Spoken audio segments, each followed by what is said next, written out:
G'day, fellas, and welcome to game number 2 of Outback Octagon 3. Man, I tell you what, it is so beautiful being able to say those words together. Outback Octagon 3. It's been something that I've wanted to do for so long, and the opportunity never really came up. Like, there's always discourse that we have with our sponsors, and Age of Empires 4, it was going through a hard time, but we're back, baby. We're back. We're loving life. We're living life right now. And we're having a good time because we have got 8 of the world's best players and content creators who are all in the octagon together, trapped in. And this one is actually an octagon.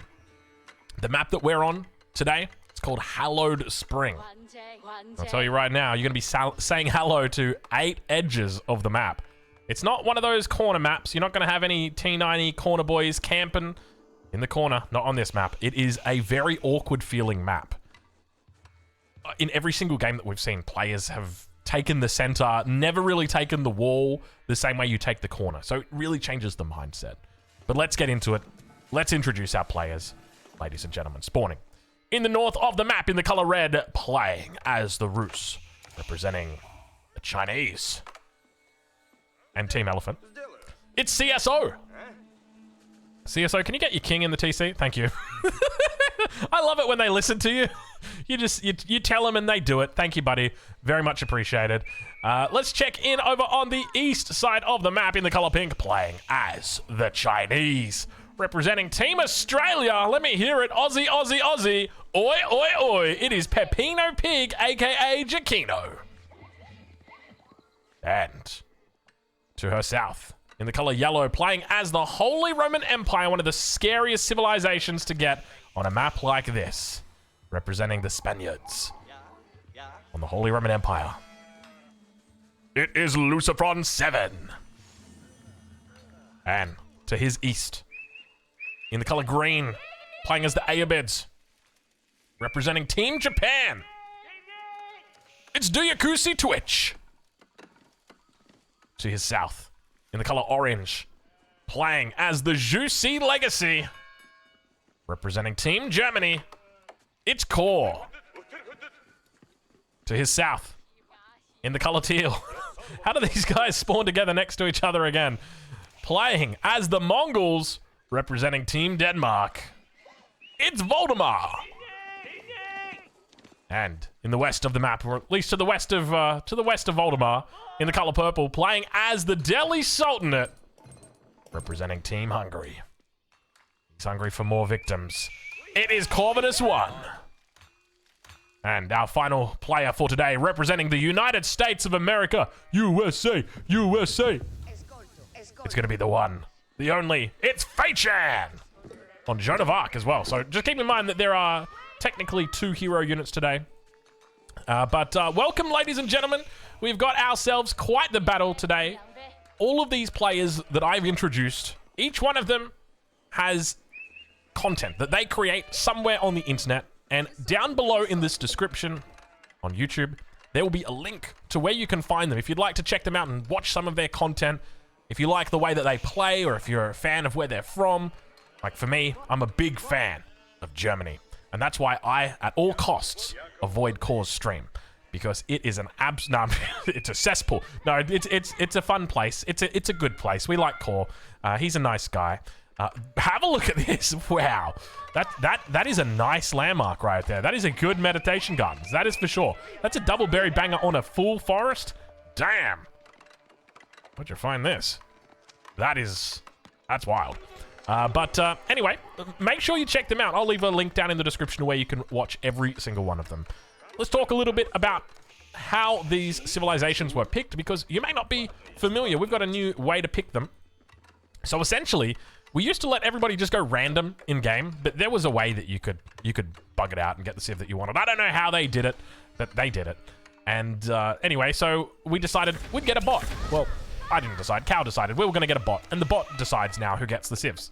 And so the bot has decided that everyone gets a civ, and that civ must be unique. And I think you're fine here. He's got to pop the movement speed. I don't think there's any real risk to this king going down.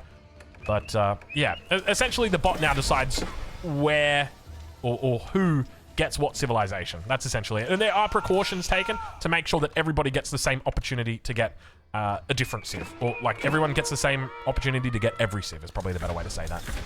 Age up's starting to come through. The only player not yet up is going to be Duyakusi. We can see that he actually hasn't even clicked up yet. Duyakusi, what's going on? Do you mind right now? And it seems like he doesn't mind because he's got a really nice spot. Have a look at this position, man. This is kind of wild, right? He is right up against the edge of the map. This is the first time, I think this is the first time I've ever seen somebody on this map go all the way to the edge. And I love the fact that he's put the House of Wisdom on the edge. You can't get any closer. I mean, to be fair, like, CSO's pretty close to the edge as well. But we'll check in and see how they're doing. It's going to be action on the south of the map today. Core is once again going to be caught in the thick of it with Voldemar, of course, in there as well. Corvinus, unfortunately, going to be spawning a little bit closer to everybody else. We're not going to be ruining or spoiling the results of the first game. So if you haven't already watched it and you're only just clicking on this thumbnail because you're like, oh, Outback Octagon's back, this is the second game. So if you want to go watch the first game, go for it. Come back and watch this one, go for it. But yeah, these players have all played one game already tonight, and this is going to be the second game that they all play.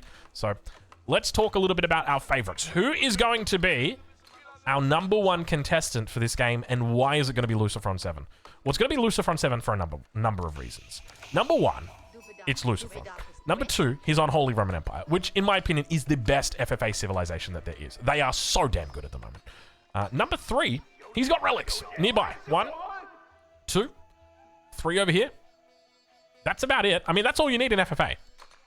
You give a man 3 relics, and he'll eat for a day. Give a man 6 relics, and he'll eat for 2 days. Sorry. There are a lot more relics on the map, but it becomes very difficult to locate them all. The map is insanely big, and you've only got one little scout running around, so you're doing your best. I actually think opening like a double scout... Oh my lord, he's going for a Burgrave. He's not even going for it! Wow. We are seeing a whole new FFA meta develop here, and I think this is largely because players aren't playing for the win. They're whoa, look at this. Duyakusi says, not happening, Chief. I think this is largely because players aren't playing for the win here. They're playing for points. And so people know exactly how much First Blood is worth. So First Blood is worth 50% of a win. So if you win, you get 8 points. If you get First Blood, that's 2 points. And then, well, I shouldn't say 50%. It's not worth 50%. It's 2 points for the kill if you get First Blood. And then you get 1 point if you're in Castle Age and you get First Blood, or you get 2 points if you're in Feudal Age and you get First Blood. So if you're in Feudal Age, it's 4 points, but otherwise it's just 3. But I think people are definitely going to be prioritizing kills, and I know that people are going to be apprehensive about that and say, you know, First Blood's probably not a good idea. We want people to try and play for the winners. Have a look at this. We actually got some professional scouts coming in from Faye. My thinking is if people prioritize the win, or if we tell people to prioritize the win and they don't prioritize, you know, First Blood, they're not going to make early military.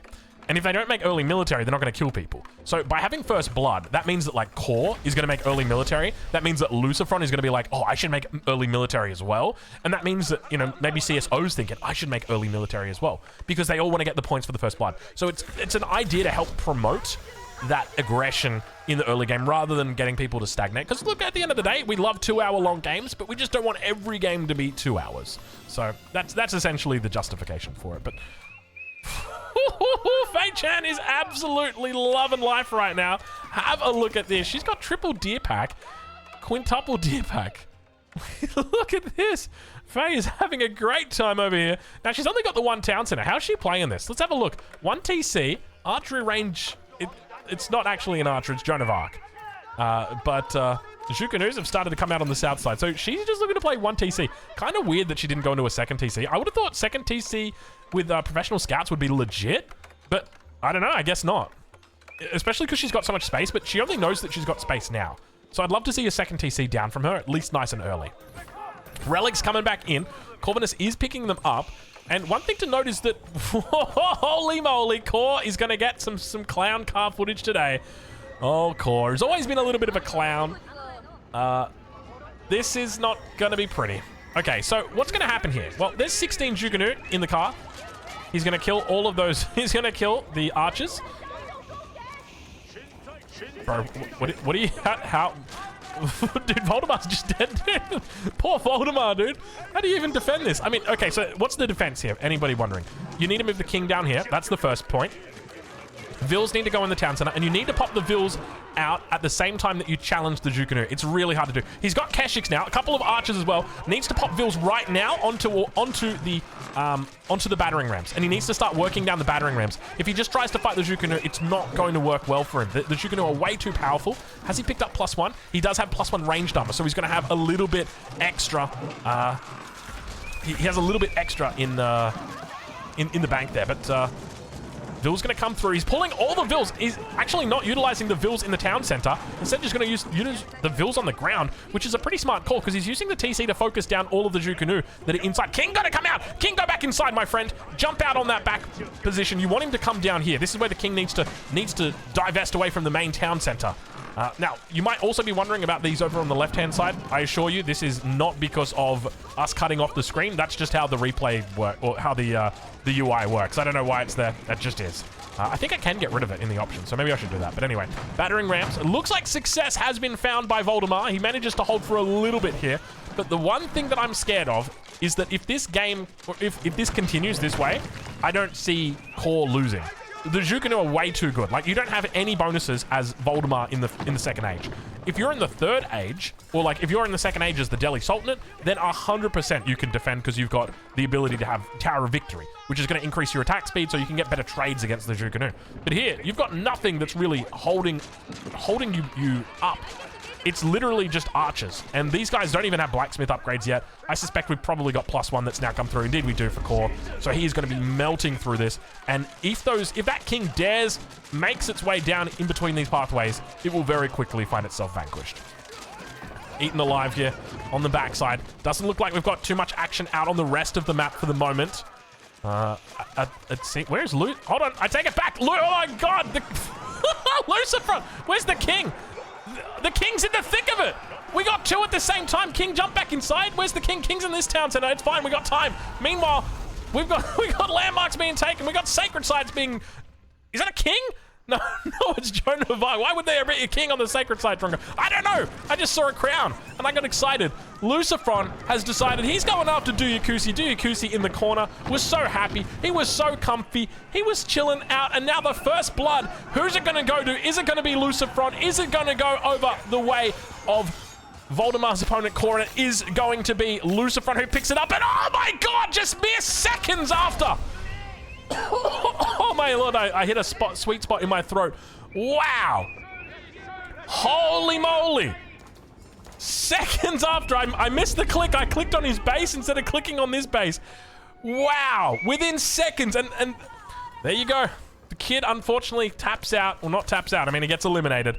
Jeez Louise, that was quick. Oh my Lord. All right, well, I suspect that Lucifron's probably going to start taking aim at his next victim right now. Pepino Pig now reaching the castle age. She's going to try her best to hold on here. Needs to look towards crossbows. That's going to be key for her defense here, as well as palace guards. Any knights that she can get are going to be significant, but this is a lot of units here. We can see that Lucifron going to be able to run over the top of her. Does she have any real response? A couple of Jukunus, a couple of horsemen in here as well, and manages to break through. It doesn't look like it's going to be a happy ending here for Pepino Pig. I think we may have ourselves a little bit of roast pig. This is not pretty, even though she is wearing pink today. Meanwhile, take a look at this. Inside the basic, we got action everywhere on this map. These guys just won't stop. I guess this is what happens when you tell them you can have points for killing people. And they say, killing people? All right, don't mind if I do. They get angry. They start hurting. Now, sacred sites have been taken by Faye. I don't think it's a huge threat, but it is a nice little bit of income. You can actually see in the top right-hand corner exactly how long it's going to take for that sacred victory. But there's way too many people alive right now for this to even be a serious threat. It's 2 sacred sites compared to the 1 that you'd normally expect to see. Town center. King inside. Pepino Pig holding on. Now, remember, Pepino Pig does go by another name. If I've linked down below to Giacchino, that is going to be Pepino Pig. To make it easier, I might just link to Pepino Pig and then just... I'll say, here's Pepino Pig, and then I'll link to Giacchino. So it's not the wrong link, don't worry. All right, well, elephants are going down. Defense is solid from Core. He's invested a lot of units to go in and take down his opponent, Voldemar, but he's still in the second age, and that's going to be difficult for him to defend against elephants, because those units don't mess around. Now, which one's going to go down first? It looks like it is going to be Pepino Pig, who is going to be taken out third in this game as we cross the 16-minute mark. Town Center firing desperately. What's going on here? Okay, oh, we've got a couple of crossbows that have come out. That's why. So she's got that crossbow master. So technically the king could get a nice little run across here. Oh, you can look at Lucifron. He spots the angle and says, I need to cover this angle because she might look to run along the gold mine. King out the back, but there's nowhere to go. Pepino Pig trying her best to hold on, but unfortunately today, it is going to be a whole lot of lechon. If you don't know what lechon is pig in Filipino. My wife is from the Philippines, and we love lechon. It is so delicious. It's like their national food, I think. Anyway, that is going to be our third player out for today, Pepino Pig. She bites the dust, the Australian. Unfortunate to see her go down. Town Center under pressure. I don't see any way out of this as well for Core. You can see the consequence right now of going for this early pressure, but this is where it comes down to having those random civilizations, because each civ's got its different way to apply pressure. The Jussi Legacy, obviously it's, for them, a huge part of it is the Zhukunu and battering ram. But at the end of the day, Corvinus 1's going to pick up the kill, and with that, 50 extra population to his Delhi Sultanate. Meanwhile, on the east side of the map, Lucifron 7 is in a great position. He's in an amazing position here because, number one, he's taken out multiple players. He's taken out 2 different players, his nearest opponents, cleared them out completely. So what does he do now? For me, the answer is simple. He plays the long game. He picked up first blood. He managed to grab a second kill. Now he goes for the win. How does he do it? Easy. Palace of Swabia. That's it. So at this position, all he should be doing, focus on getting to Imperial. Don't think about killing anybody at this stage. Just go straight to Imperial. Get your Swabia out, and then just win the game from there. Probably want to think about putting your Swabia like right at the back here, though, is probably going to be the best spot. Like you Swabia, Stonewall, keep, Stonewall, something silly like that, and then this becomes your base, because you don't want to risk the chance of being attacked from behind. But to be honest, knowing Lucifron 7, he won't build a single wall. He'll just be like, don't worry, we got it. Meanwhile, Faye in the north looking to potentially head towards CSO. Good luck to her, though. Have a look at this. Spasskaya Tower. Ain't no getting through that, my friends. That is a formidable landmark. 10,000 health. The highest base health in the game, with the exception of, I mean, the House of Wisdom, which has got a base of 7,000, so technically I'm correct, which is the best kind of correct. But at the same time, the House of Wisdom's gets like, what, 28,000 health or something stupid. It's kind of wild. So Spasskaya Tower, kind of good. Probably want to put the king inside that, but I mean, it's right next to the town center, so it's not a huge deal. Where's his third landmark, or fourth landmark? I mean, we see 3 of them here. Is it off to this? Oh, it's right here. So they're all kind of next to each other. That's a bit of a problem, but hold your horses. We got Fei Chan looking to encroach upon the position of Lucifron 7. Says, hold on a minute. I recognize that you're a big threat, and I recognize that you've killed people, which means you're probably right now trying to go Imperial. Have a look at those resources. That's exactly what he's doing. And the number of units right now that Faye has got is more than enough to deal with this. So I wouldn't be surprised if Lucifron is just going to start pumping out spears non-stop. No, he's going to be going into men-at-arms instead. Now the surround comes through. Faye, what age up did she go through with? It looks like it's going to be the guild hall. It is on food, so not going to be going into the Royal Institute, so no opportunity for that extra health on your veteran Royal Knights, but it's still a decent spot for her to be in. I think the biggest thing here right now for Faye is she just needs to commit. Just don't be scared. I know it's Lucifron, and he's a big, scary guy. Don't be scared. Do not be scared. Just try your best. Hold on. And this is part of the reason why going into outposts with Springalds is so important as the Holy Roman Empire and Order of the Dragon, because not only are your emplacements cheaper and your outposts are amazing, but it helps you get to Imperial Age because it delays or potentially denies that threat of your opponent. And the fact that he hasn't been able to pick up relics, let alone put relics inside outposts with Springald emplacements here, it really leaves a bit to be desired. So I think he's executed incredibly well in the early game, but he's really left that mid game quite open to a fair bit of improvement required. Even the best in the business. Oh no, that ain't happening, Chief. Lucifron. Oh lord, that's a lot of cavalry, my friend. Meanwhile, I need a hero. CSO is riding in to look to try and snag out a potential king kill. But look at this. Faye's still got units on her. Is Faye on 2 TCs? Okay, she is on 2 TCs.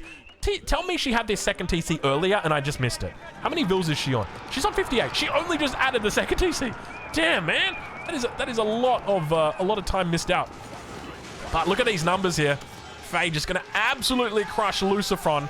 And I tell you what, that's going to be feeling very good. But, oh, this is a little bit of trouble in paradise as vills do get picked on the wood line. Fortunately, there is plenty of units back here to cover for them. CSO's actually got quite a score lead at the moment. Obviously, Imperial Age is going to be a large driver of that. And considering Faye is still in the 3rd age here, not a huge amount of score going to be attributed to that. Meanwhile, on the south side, I think Corvinus is quite happy with his position. He has secured a kill. He's happy that he's still alive and there's nobody really near him. His biggest threat in the game is currently being eliminated. He's having a good time. He's having a good time. All right, town center down, king out. Good night, sweet prince. And then there was 3. Okay, we got ourselves a ball game because there was a very clear favorite in this game for me, and that was Lucifron. And the fact that Faye managed to find that kill is very impressive because there was a window of about 5 minutes where you could attack him, and she nailed it. So really, really well played to her. I wonder how much she was actually thinking about that, thinking, you know, Lucifron got 2 kills. He probably wants to go Imperial Age. Let's try and hit him before that. But the question's going to be whether that costs her her own game. She's down to 32 villagers. Her base has been absolutely destroyed. CSO sits in the north of the map right now with knights running rampage around this map, rallying into her base. She doesn't have the economy right now to support this, and to be honest, I think this is going to be her last stand here. Have a look at the numbers. 116 villagers for CSO compared to Faye, who's on 30.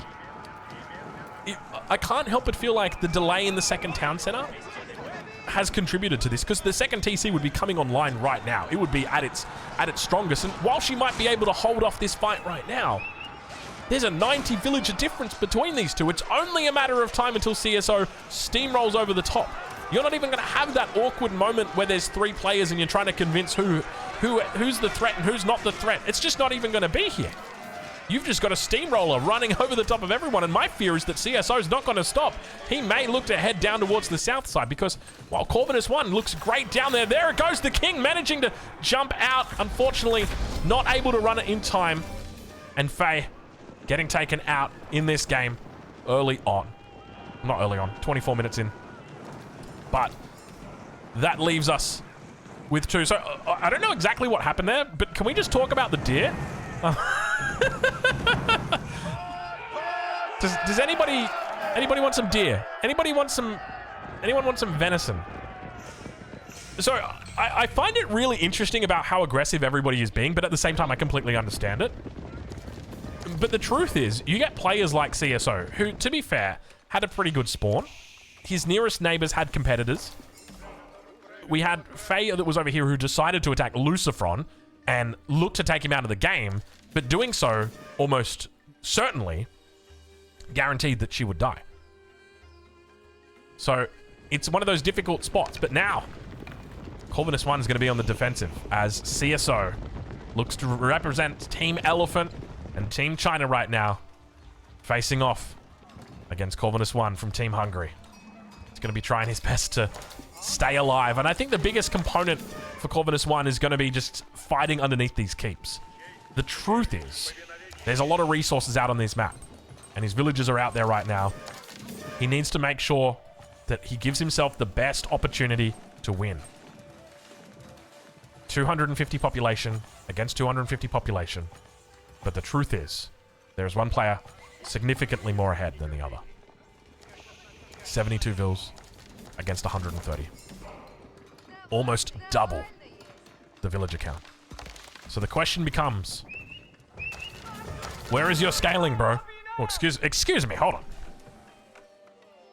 Where is your scaling, bro? There we go. We got it a little bit better that time. It can be tough when you got a bit of a frog in the throat.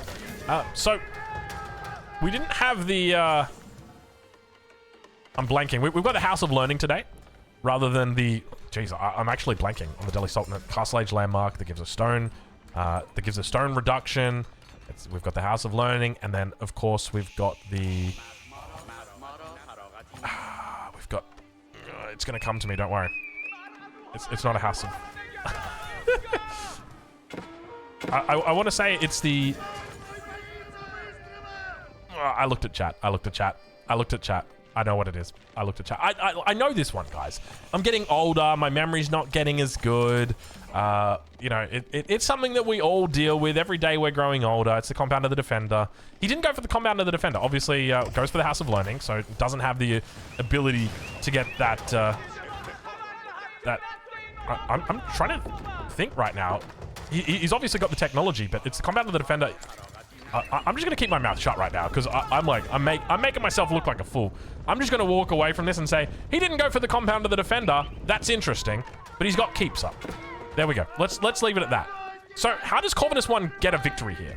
This is going to be a tough position for him, especially considering the king is very safe. You're not killing the king in the Spasskaya, not quickly at least. You need to bring a pretty good snipe force for that. So I don't know how he goes about winning this, to be honest. I don't see it on the cards. Walls are starting to come up, by the way, and stone walls at that. And now the king jumps inside the town center. He's got plenty. Boiling oil is through, if I remember correctly. Indeed, it just came through. So this is exactly what he wants. He wants his opponent... Hold on. Is he... Oh, he's Imperial Age. Oh, my lord. I didn't even realize he got Imperial Age. Wait, oh, of course, he's had Imperial Age for a long time. He's got the Palace of the Sultan. Oh, Drongo, you're an absolute Drongo. Anyway, look what's going on here. Do you see what's going on? Do you see what's going on? He says, go for it. Take down the town center. I've got my extra... Oh my god, look what he was hiding inside, dude. You can't get in. It's the ultimate Delhi defense, dude. Come at me, bro. And now all of his armies are across the map. Oh, it's going to be hard. He's been spotted. The scout has spotted him. He knows... Oh, stone walls have come... Yeah, you're not... the snipe ain't happening. The battle will happen whether you like it or not, Corvinus 1. It's going to be about whether it happens outside the stone walls or inside the stone walls. But it will happen. And these are very angry units. Now, we got to give credit to the war elephants. These guys are going to stack up pretty well here against the elite knights. But the one thing I'm still worried about is that villager count. CSO right now with a pretty decent lead, a pretty sizable lead on the vill count. All right, let's take a look. Let's see how this begins to push. I tell you what, I need like a hotkey on my mouse that mutes my mic so I can clear my throat. Because I've got my legs up and I'm so far away from my mute button, it's like all the way over there, and I'm just like, I'm too lazy. I don't want to press there. I'm just going to move my head to the side to breathe. A little bit like our boy, Chocolate Rain. Man, I miss Tezonde. He's a good guy. I like Tezonde. The way he moves his head just, that makes me feel good. All right. Looks like we've got a decent number of Ghazi Raiders coming in. Going to be forcing back those Streltsy. Of course, Streltsy going to be the primary counter here against these elephants, but have a look at the number of cavalry units looking to try and find their way around the outside. And you can see Corvinus has been almost herded into this position. There's so many knights. He's going to have amazing coverage. Honestly, if anything, Corvinus wants to avoid taking these out and just try and fight in here. That's going to be better for him. He wants to minimize the amount of surface area in the army so that he can maximize his efficiency. But he's just going to take a fight right here in the open. Streltsy on the back. They're going to be the key in this fight as the elite knights from the Rus player look to try and take down these elephants on the front. All sacred sites now being taken. Streltsy number still quite high, but the elephants are getting through. But unfortunately, it looks like the economy from CSO is definitely struggling, but he's got 47 Streltsy in queue. He ain't going nowhere, Chief. He is absolutely sticking around in this game, and Corvinus 1 is about to feel the wrath of CSO in this game. CSO might need to move a couple villages down to the south side and get some siege workshops going, but he cleans it up, and I feel like he cleaned that up pretty well. That was a very solid defense from him. The attack was incredibly scary from Corvinus 1. But CSO had the advantage in the game. He'd been quiet for most of it. He'd been on 2 TCs for the majority of this game. He was a very happy camper. And now, with a significant advantage on population, he looks to put himself in the driver's seat for this game. 30 minutes through. And you'd have to say almost certainly at this point. If I was a numbers guy, which I am, I do like the odd number. You know, I'll tell you, you guys want to know a good story? I'll tell you a good story. I don't think, this is a Drongo original. I don't think I've ever told this one before. So when I was 8 years old, my mum got me a watch for my birthday. And it was a super cool watch. It was like waterproof to 50 meters, you know, because a lot of 8-year-olds where I'm from, they do scuba diving to 50. They don't. Nobody scuba dives to 50 meters, dude. Especially not 8-year-olds. Anyway, it had 24-hour time. And I was like, well, that's cool. I'll just do that. And then so I learned 24-hour time when I was 8 years old. And so when I'm 9 years old, we're in grade 3, and we're learning 24-hour time at school. And anyway, here's Drongo, an absolute god at 24-hour time, knows absolutely everything. We played this game in the classroom where basically they would say a 24-hour time. They'd be like, okay, 1700. And you'd have to shout out the answer, and whoever got it first, they got to like take 2 steps, and then you could get somebody out. And dude, I got everybody out in the whole class. But the first person I got out was the girl I had a crush on. I walked across the whole classroom and got this girl out. She's like 9 years old, man. I'm just like, I'm sitting there getting like my math questions right, and just absolutely, bam, there you go. Out, see you later. I still remember her name, Marie. See you later, Marie. It was good to know you. Anyway, that's the story. I hope you guys enjoyed that. That's a true Drongo original. Anyway, let's take a look. You can see that there is still hope. And you got to remember that Corvinus is playing the long game here. He knows how to win these games. So I would not count him out. Oh, you know what? I can 100% see him winning this game still. This is the thing, right? CSO, I feel like he can't really come underneath this position. And the trouble is, if Corvinus does this right, CSO may commit to defending the sacred sites. Okay? And that's what you want. You want him to try and keep his army down there. The problem is right now, if Corvinus keeps these vills here, there is always an opportunity for a backdoor. Whether that be through bombards, whether that be through knights. I don't know what the answer is, but I know the question is, how does he do it? He's going to be the one that tells us that answer, though. Meanwhile. Holy scholars, dude. You got 17 scholars in there? What are they even doing at this point? I mean, you're still technically researching, you got the Wi-Fi going, but that's a lot of scholars, man. I guess he can afford it. He's got the population space. Ghazi Raid is able to chase away. Scholars all just going to get eaten alive there. Wi-Fi network no longer going to be provided, at least not with those amazing speeds that they once had. And Corvinus 1 slowly seeps away to Corvinus 0.5. Trying his best to hold on. Huge army coming through from CSO. So the way that Corvinus gets back into, or the only... Oh. I remember when FFA first came out and people... He's going after landmarks. When FFA came out and people were like, I killed the king and I didn't get points. And they were like, pew, killed Joan of Arc. They didn't, not points, but they didn't get, they didn't get the 50 population. People were sending me replays like, look at this, it's bugged. Like, it's not bugged, bro. It's okay though, don't worry. I made the same mistake once. Oh gosh, I still remember the game. I still remember the map as well. It was mega random. Wouldn't you be surprised to know that? So I think that, like, this is... The only trouble is there's no resources in the bank. So he's not going to be able to go for, like, this Hail Mary. If there's one way that he wins, he has to defend underneath he has to defend in here. He can't fight out this far. If he does this, I feel like this is a game-losing move, to go and fight out against all the Streltsy. You want him to come close to you. You want him to get in the dirt with you, because right now, you're taking a page out of Peppino Pig's book. You're in the mud. And you just want to say, come on in, buddy. Come on in. Let's get dirty. That is, I think, the best approach. And the other reality is, obviously, we've got Sacred Site timer ticking down, 7 minutes. That's where, like, this play comes in. So I feel like dropping an outpost right here, get a bit of an idea. Oh, these vills are, like, right on a path as well. If he spots these vills out, I think it's all over Red Rover. Because, like, these are your only real way to sneak in. You can still technically sneak as well. I don't know how much he's going to be able to do that, but, yeah. That is an opportunity for him. And he's still got time. Like, 7 minutes is so much time. You could 100% go for it. I don't know if he's going to go for it, though. Vill's getting cleaned up on the south. He's still got plenty of gold in the back, but he's obviously just been haunted by these knights. You can see he's just... Oh, my lord. There's so many units here. What's he throwing down? He's throwing down an outpost here on the outside of the sacred site. Ghazi Raiders once again going to be chasing away. So I can't help but feel like it's just a lack of gold issue. Like right now he's on 262 gold. Or 16k gold for CSO. 250, 250. It feels like it's not even close. Like this is obviously the Hail Mary, but I don't even think this is going to be even close. Because like realistically, let's say somehow Corvinus gets up to like 5 bombards and like 5 knights. And he brings them all up here. 5 bombards come through. They keep walking. They keep walking. They keep walking. Okay, we're finally here. Spasskaya Tower. It's going to take some time. The knights run in under. They see the king. Jumps in the TC. Like, at this point, it's already taken so long that the knights are back. Like, you're not going to be able to get a backdoor in time unless you find this opening. And you're not going to be testing holes at this point. Like, it's just... unless he's really looking for that Hail Mary.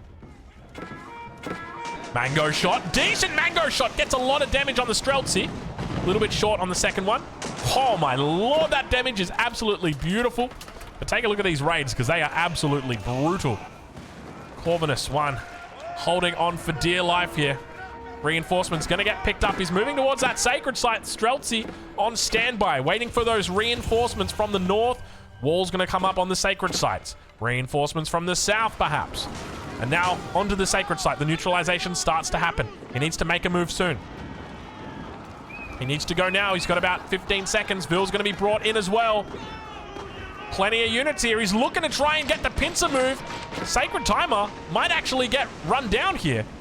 Corvinus 1, if he just pops this Sacred Timer, he just runs back to where he came from, and he just chills for another 10 minutes. He'll be fine. Okay, now we just got to get out. Mangoes are so far forward. Mangoes are exposed. Oh, he's gotten baited from the back. Oh, he's going to get torn apart. I can feel it. I can see it. I can hear it. No, those are elephants, Drongo. Don't worry. Meanwhile, behind the scenes... Wait, where's the king? We got to keep an eye on that damn king. He's in the town center. 9,100 health. That is a lot of health. All right, here it comes. I can feel it. CSO's prepping something here.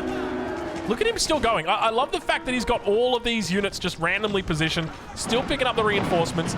Corvinus 1 needs to get back. Like, that is my mindset right now. He needs to get back and he needs to find another win condition. Like, you got to start throwing these Hail Marys. Remember, guys, you miss 100% of the shots that you don't take. You got to throw those Hail Marys. Oh, wait, where is he going? Wait, did he just surrender? I think he just surrendered. I think he just realized that it's over Red Rover. And he can do that. He's got the right to do that. When it's a 1v1, at the end of the game, if you think there's no way I can beat this guy, I don't have any possible way to do it, then we absolutely say 100% just surrender. That's okay. You can't surrender if there's more than 2 people. So in this case, CSO will be your victor. He'll pick up points for the elimination there as well. So GG going over to CSO, and congratulations to him. GG to Corvinus as well, making it to the top 2 in this game. Wow. Let's take a little bit of a look at the timelines here. So we definitely had some runaways towards the end of it. But if you take a look at the economic count, it was never really in doubt from the perspective of CSO. Early on in the game, we could see Pepino Pig. How many TCs did she go for? Because this to me just looks like 2 TC Song. And I think that's probably right. I don't know how late it is. I mean, we do see Voldemar who went 2 TC as well. But Voldemar was Jussi, right? No, he was, he was Mongols. Claw was the Jussi. All right. Anyway, that is where we will leave it. Hopefully you guys have enjoyed this Outback Octagon 3 second game in the series. So the next game that's going to be played is not going to be with these players. It's actually going to be a new set of players that we're going to draft in, and we're going to make them all hit each other very hard. Anyway, we'll leave it there, and of course, we'll catch you guys in the next one. Thank you so much for watching.